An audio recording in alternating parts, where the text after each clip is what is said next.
Hello and welcome to the Bethlehem Corner. My name is Janine Santoro and I currently serve the City of Bethlehem as the Director of Equity and Inclusion. Today we are here at the Taste Smokers on the south side of Bethlehem to talk to Veronica Moore, educator, author, and entrepreneur. Thanks for joining us. So Veronica, thank you so much for meeting us here this morning. Absolutely. It is always a pleasure to be in this space. It's a beautiful space here at the Taste Smokers. Thanks. Can you talk to us a little bit about how you got here? So you are a co-owner here at the Taste Smokers. Yep. You own your own business called Brown Skin Plant Mama. Yep. You have all these roles on these different boards, including Environmental Justice Steering Committee and Community Actions Public and Green Space Committee. And on top of that, you just wrote a new book called Rosie's Special Gift. Yes. So can you tell us, how did you get to this point? How are you wearing all these hats? What has this been like for you, this journey? Sure. I think all of it is with intentionality, to be honest with you. I wouldn't have imagined that I would be in this space, but that's how the divine timing works. So, I'm an educator by trade. My background is in higher education. Okay. So for me, coming to the Lehigh Valley was really intentional in terms of working at a local college and university, and that's what got me into the area. But I've always been involved, even in college. I was really involved in different student organizations, was very involved in any initiative on campus that, needed a student voice or needed advocacy. So it really is a part of who I am, right? So when I came to the Lehigh Valley, I kind of found my space and what I was really interested in, found my community. Here, that did take a long time, but I'm finally kind of settled into that. Me and my partner were here. We were working, corporate jobs. I still work a corporate job. People don't really understand or know that, but I do. And so eventually we both said, we want a little bit more in life. We want to start a family soon. We want our kids in the future to be able to look at us and see what's possible. And at the time in 2018 is really when the entrepreneurship journey started for the Moore family. And Q said, I need you to trust me. I'm going out on faith. I want to start a food truck. And he'd been talking about that for a while with a few family members. We had discussed it a little bit. He was always smoking me and, barbecuing in college. And so it was always a part of just our family structure. His side, my side, when we would get together, we would gather over food. So he said, I want to do this thing and I need you to trust me. Just know that I will never put our family in any type of jeopardy. And I was like, all right, let's do it. So 2018, we started the Taste Smokers in October, during the time where a majority of the food trucks were packing up for the winter. And so we were like, listen, we got to get out here. We got to grind, right? We have to get out here and make sure that our presence is known because we knew that we needed to start on a good foot and we needed to hit the ground running. So we started in 2018 in October and we started to visit a lot of the breweries in the area. That's what got our name out. Hop Hill was the first brewery that we popped up at. And from there, we've been to North Wales, we've been to Philadelphia, we've been to Maryland, we've been to Jersey. Wow. A couple of different places to kind of get our footprint out there.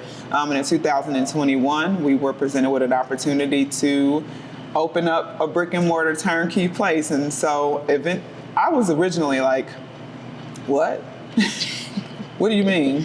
Do you not remember this past 2020? We're still in the pandemic and you want to open up a brick and mortar space. And even in 2018, I was like, I really like this vibe. I like this setup. We don't need to have a brick and mortar ever.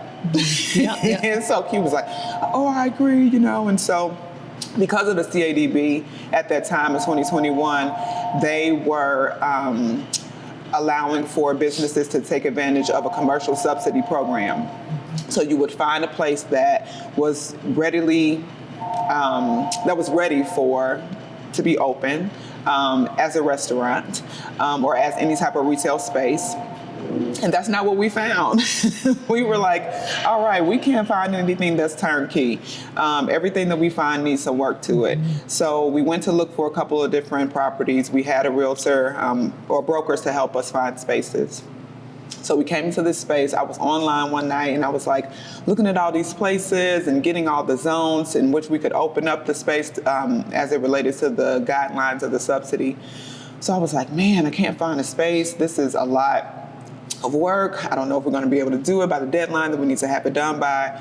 So we ended up finding a broker that took us around to a couple of different places. One of the places was on the north side next to the Wells Fargo Bank, where the building is now torn down, where the Broad Street Theater was. So we looked at that space, and I was standing there, and something said, Veronica, tell the brokers about the space that you were looking at on the south side. And before I even found the place on the south side, Q was like, yo, if we end up on the south side, we need to be on 3rd Street in that same block or building that Molinari's is in. So we didn't even know that a space was available here, right? He just like called it out. Like, if we're gonna be in a space, we need high traffic, we need to be over there. So I was like, all right. So I was like, I think that this is like in the area, but I don't know. So the listing was actually the place next door. It wasn't this place. But when we walked in and the commercial broker called the realtor and said, we want to come and see it, we walked in here and we were like, this is it. Right? Like, you have the steel beams, you have, the aluminum that's like on the cash wrap over there. And we were like, it looks like the pit. Oh my goodness, it looks like the pit. So we came in, we designed the space the way that we envisioned it and that we wanted it. So everything that you see in the Taste Smokers is designed by us, right? From the burnt wood, the hand burnt wood frame, right? This was designed by us, right? The contractors, they hand blasted this, right? That's amazing. Yeah, it's beautiful. The doors, all like these doors are all hand blasted. So we really wanted it to all the detail. We wanted it to be detailed, and we wanted it to resemble kind of how we got into this space. So that's kind of the story of how we got here, briefly. But then, like, our community work started when we were, even before we had this space. Q had done it was a spoken word, it was a live painting, it was a live auction of people like donating things and they could bid, and that was the first thing that he did for the 6th Street Shelter in Allentown. Beautiful. To raise money for them. Because again, the community is always at the core of what it is that we do. We wanted to give back. The second time we did it, we helped with Turning Point of the Lehigh Valley. So we became partners with them early on, again, before the Taste Smokers was even in existence. So when I tell people, and I'm like, before we were restaurateurs, please believe and know that we're community advocates first. We've been doing this work for a very long time. And so that's important for us, for people to remember that, and something that we stay conscious of, that we're always looking to see, what is it that we can do to help? How can we make sure that the community need is met, right, with our efforts? And so that's kind of started and spearheaded our community work. So anything that we do with the Taste Smokers is going to include some type of community aspect to it. We partner with the Victory House here. We provide food for them, all the time. They come over, they see us at the pit smoking, we sit there and we have conversation with each other. That's beautiful. So we try to support each other's efforts. And that's kind of, how it came to be. With me having children, Hunter at the time, Gladius is only 2 years old, but, watching her at a school age really locked me into just like the children's literacy piece, to see her learning not only from us, but then another level, once she started going to school, it was like, all right, this learning is happening. It's happening at home. It's happening at school. I'm learning about her as a student. I'm learning about myself as a mother and as an educator in a different, realm, because I worked with college children or college kids. They're still children, but in some instances. But, my audience was college students, and kind of seeing Hunter develop even beyond what it is that we were able to teach her at home was really fascinating to me. And so when she started pre-K, I really just took interest in everything that she was learning. I took interest in the speed and the pace in which she was learning, and to watch her go from knowing her numbers and ABCs and some of the very foundational things that they would do in pre-K to reading, right? And I was like, this is beautiful, right? To see children kind of develop right in front of your eyes. And so she always loved books. Hunter has been a reader before she could read. And so during the pandemic, we had a tough transition for her in terms of not being able to interact with her friends, with her family members, in the area, and so we took to gardening, right? And that's my upbringing. My mother was a master gardener. I was always around her as a small child, in the house, watering our plants, or in the yard, harvesting food when it was ready. And so I kind of introduced Hunter to that during the pandemic, and she took to it. Wow. She was really excited to see things grow. She was fascinated to see things, start from a little plant to growing bigger and bigger and bigger. And then when it came time to actually pick, right, the tomatoes or the strawberries or the zucchini, she was like, wow, this is amazing, right? So that just really created a special opportunity for me to see myself in her as a small child. Wow. So I had this story resting within me. I didn't work on it at that point in time at all. I was really focused on another children's book that I thought I was going to write, and that just wasn't the time. It wasn't right. I didn't have a great experience with the illustrator that I was working with. So I was like, I'll put this to the side. Maybe it's just not for me. And, in 2023, I was like, you know what? I've been wanting to do this for a while. So let's just go ahead and put it out there. Have people hold you accountable. You're going to write the book in 2023. Wow. And so Rosie's Special Gift Here was born is. then. Here it is. So you talk a little bit about your mom teaching you how to garden, right? And in the book, we have Grandma D. Yep. So can you talk about what that was like for you, writing the book, thinking of your mother, also thinking of your daughter, kind of being in that space in between? Talk a little bit about what that was like. Yeah, it was amazing. Although I had the background and the upbringing of being in the yard and tending to the earth with my mom, when I first started to write Rosie's Special Gift, it was just about Hunter and I. It was about reenacting our experience with growing food and introducing her to gardening during the pandemic, and then when she gifted students in her classroom plants. So everything that you see in the story, like that actually happened, right? She gifted her pre-K class with plants. But then as I was like writing the different parts of the story, and when I introduced Grandma D, which is my mom, my late mom, her name is Dolly, so that's where Grandma D comes from. I was like, wait a minute. If I replace Rosie with me and me with my mom, oh my goodness, it's the exact same story. Wow. Right? And I was like, all right, this is the way that it was supposed to be. When I found that out, or when I realized that, was actually when my mom passed away. My mom passed away on May 4th of 2023. And so I was finishing up the manuscript, and I was like, wow, wait, this is ancestral right here. Wow, she's like totally leading and guiding me through this book and this revelation of the times that we had when I was a young child, watching her and learning from her, and her telling me stories about how her father would teach her how to garden, right? So she learned a lot of things being down from the South about tending to the land. And so I was like, okay, I see what you're doing here, Mom. Wow, see that? On the other side, right? So that's where that whole statement comes from. It really is the revelation of an ancestral lineage, because my grandfather was a sharecropper. So, and before him, it was, a means of survival that turned into something that was like, all right, we're going to sustain ourselves, but this is also enjoyable. Yeah, it's a joy, source of joy.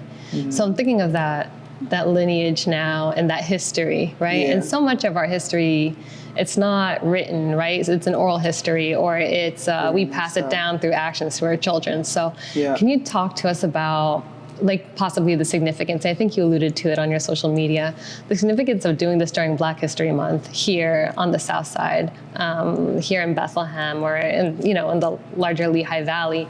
What is the significance of sharing this story and this ancestral lineage with the people around you?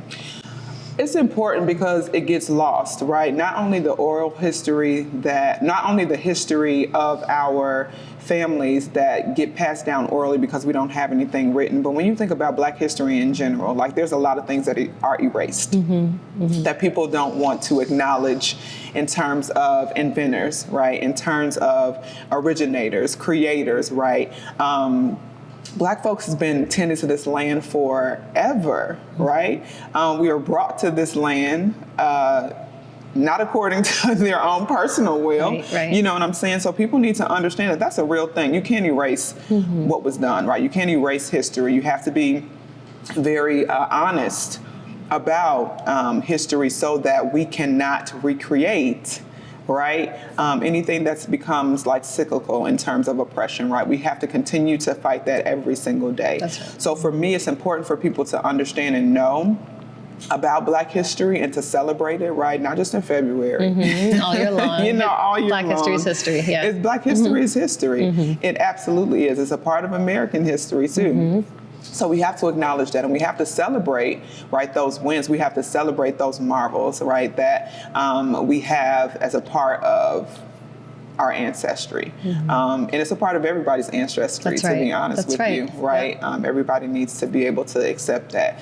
But from the South Side perspective and sharing this book and sharing this message, you know, there's a lot of things happening in terms of community here. And that's why I absolutely love the South Side, whether it's the South Side Community Gardens or the initiatives that are really happening from CADB and Southside Tomorrow initiatives. It's like the community is putting together opportunities and initiatives and activities and events, right, that are really here to serve the community and to bring us together. And so even when you think about the messages in the book, it's about sharing, right? It's about bringing together. It's about generosity and gratitude.